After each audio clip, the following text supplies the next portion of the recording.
Barakatah Yahweh, Barakatah Yahabushai, Bahasham, Barakahakwadash, Barakatum. First and foremost, I want to give all praises, glory, and infinite honors to Yahweh, Bahasham, Yahabushai.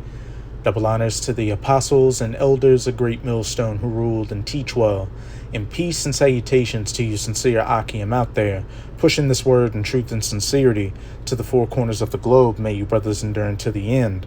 This is the Brother Ra'aya coming at you with another lesson, and I'll be reading from an article on Mediate.com titled, Tucker Carlson warns Trump against bombing Iran will set off a war and result in thousands of American deaths. And to you sincere brothers and sisters that are in the know, Tucker Carlson came around our apostles and elders up in New York probably about a decade ago. So he's well aware of the truth.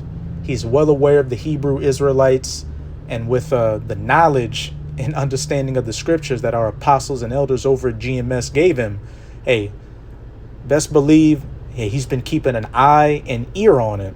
So with him saying, a war with Iran, would result in thousands of American deaths and all-out destruction, hey, that's exactly what we preach over here, at GMS or Great Millstone, because it's all a part of biblical prophecy and it's all quickly coming to pass. We are definitely living in these days. Former Fox News host Tucker Carlson warned President Donald Trump on Monday that bombing Iran would set off a war and result in thousands of American deaths after the president threatened to use great force against the country. It's worth pointing out that a strike on the Iranian nuclear sites will almost certainly result in thousands of American deaths at bases throughout the Middle East and cost the United States tens of billions of dollars, warned Carlson in a social media post. The cost of future acts of theism on American soil may be even higher. Now let's get to the scriptures. This is Joel chapter 2, verse 20. But I will remove far off from you the Northern Army, the North American Army, the United States military, all branches, and will drive him into a land barren and desolate, the so-called Middle East, really Western Asia, with his face toward the East Sea and his hinder part toward the utmost sea. And when we go to a map of the Middle East, you have Saudi Arabia, which is going to be the main, staging ground for the battle in the Valley of Jehoshaphat, this great war in the Middle East, the culmination and end of World War III, and also every war that America has launched in the Middle East, Western Asia, has been launched from bases in Saudi Arabia. But you have Saudi Arabia right here, and with his face toward the east, what do you have? The Persian Gulf, and above it, Iran. And to the northeast, Iraq, which the U.S. has a military presence there, and the Tigris and Euphrates rivers, and his hindermost part, or behind him, the Red Sea, which, the U.S. Navy has been having, exchanges with the Houthi, Yemeni rebels in the Red Sea. And then, of course, to the north, what do you have? The state of Israel. And his stink shall come up, and his ill savor shall come up, because he had done great things. So a great slaughter of U.S. military personnel in the Valley of Jehoshaphat during World War III. So hey, Tucker Carlson was on the money with that. Thousands, though tens of thousands, hundreds of thousands, many dead U.S. servicemen and service women, as well as these other heathens as militaries that are going to get gathered down into the Valley of Jehoshaphat. And what else did Tucker Carlson say? An attack on Iran's nuclear sites could also ramp up theist attacks on American soil. This is 2 Esdras chapter 15 in the Apocrypha. I'm going to start at verse 28.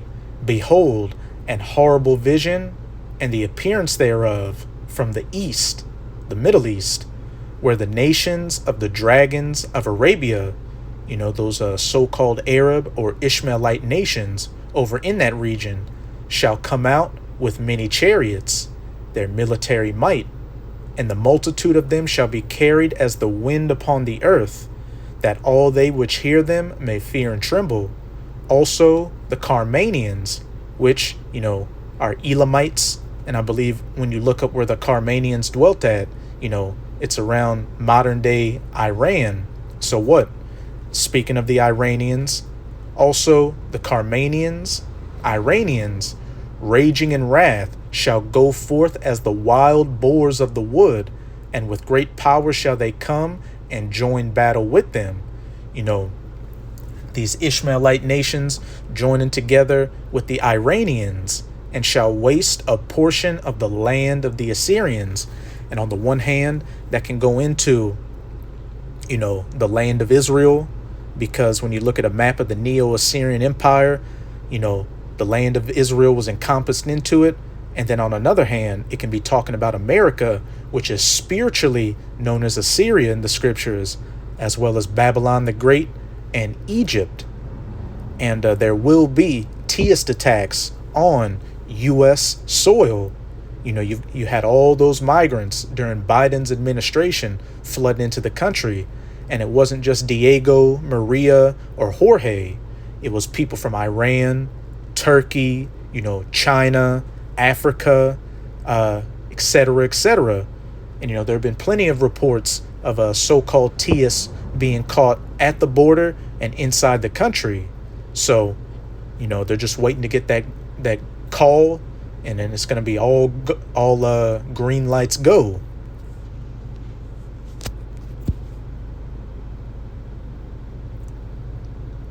He continued, those aren't guesses. Those are the Pentagon's own estimates. A bombing campaign against Iran will set off a war, and it will be America's war. Don't let the propagandists lie to you. Trump threatened Iran with dire consequences on Monday after he blamed the Iranian government for Houthi attacks on merchant vessels in the Red Sea, the utmost sea. Let nobody be fooled.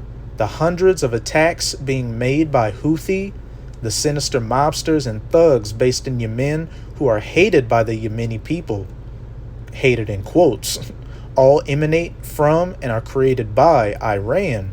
He wrote in a Truth Social post, any further attack or retaliation by the Houthis will be met with great force, and there is no guarantee that that force will stop there. He warned, Iran has played the innocent victim of rogue terrorists from which they lost control, but they have lost control. They're dictating every move, but they haven't lost control. They're dictating every move, giving them the weapons, supplying them with money and highly sophisticated military equipment and even so-called intelligence.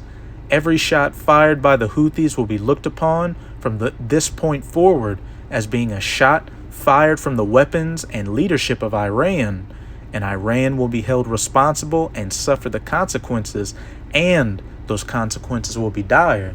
And talk about the pot calling the kettle black, because from Al-Qaeda, as we'll call them, ISIS, the Taliban, etc., just about every major Teist group out here, their what they call it, their dollar trail literally leads back to the US dollar, because it's what the CIA and the Mossad funding them to overthrow those nations over in Western Asia so they can balkanize it and allow, the US and the state of Israel to be in control of the resources and have all the power.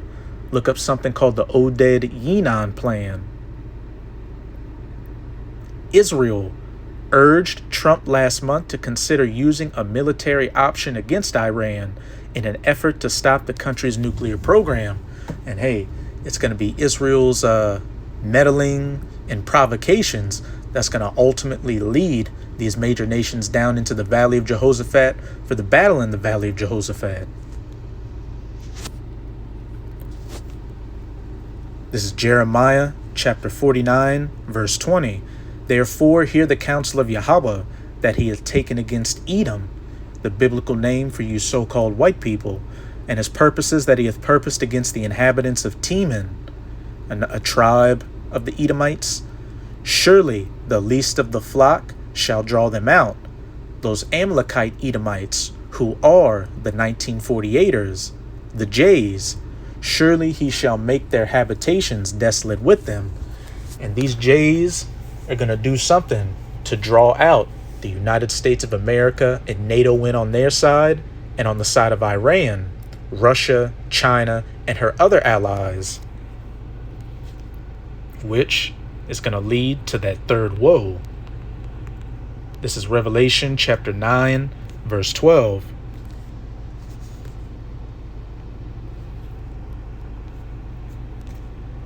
One woe or destruction is past, and behold, there come two woes more hereafter. Three woes: World War I, World War II, and World War III, which we are on the cusp of. And the culmination and the ending of it is going to be over in Western Asia. This is Joel chapter 3. I'm going to start at verse 9. Proclaim ye this among the Gentiles, the heathen Gentiles. Prepare war. Wake up the mighty men.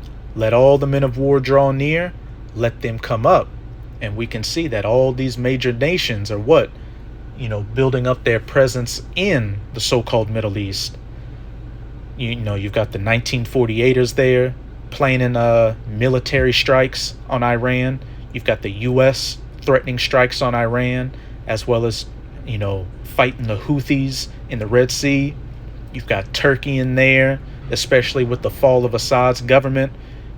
Russia's around, China, etc., etc. Beat your plowshares into swords and your pruning hooks into spears. Let the weak say, I am strong. And last year, Iran did two first ever, strikes on, the state of Israel, which would have been unheard of decades ago. But they know that they've got Russia and China that are going to come to their defense in the event that a war breaks out. Assemble yourselves and come, all ye heathen, the United States, the state of Israel, Turkey, Iran, Russia, China, NATO, the dragons of Arabia, and gather yourselves together round about. Thither cause thy mighty ones to come down, O Yahweh, those death angels, holding back the destruction, waiting to get the go-ahead to release it, which is mainly going to happen after the mark of the BEAST in Revelation 13, verses 16 to 18, which is the micro C-hip implant is mandatorily implemented. And we know that Elon Musk, the assistant president to Donald Trump, is in charge of what? Neuralink, which is going to play into that mark in the forehead. So it's all very close. Let the heathen be wakened and come up to the valley of Jehoshaphat, which in the Hebrew is Yahweh's Shaphat, or Yahweh's judgment. For there will I sit to judge all the heathen round about, for afflicting the true children of Israel, you so-called Negroes, Latinos, and Native Americans, which you can read about in the first couple of verses of this chapter. And at the head of that list, as pursuant to Psalms chapter 83, are you Edomites. Put ye in the sickle, for the harvest is ripe. Come get you down, for the press is full. The fats overflow, for their wickedness is great. Multitudes, multitudes in the valley of decision, for the day of Yahweh is near in the valley of decision. And with all this tension and news coming out, we know that that day in the valley of decision is very near. So that's it with this video. And with this video, I hope you sincere Akim and Akwath were edified. Just keep strong. We are almost out of this final wicked captivity of the heathen nations, chiefly of the Edomites. And as always, I'm going to say Abad Babal, Kwam Yasharallah, and until next time, Shalom.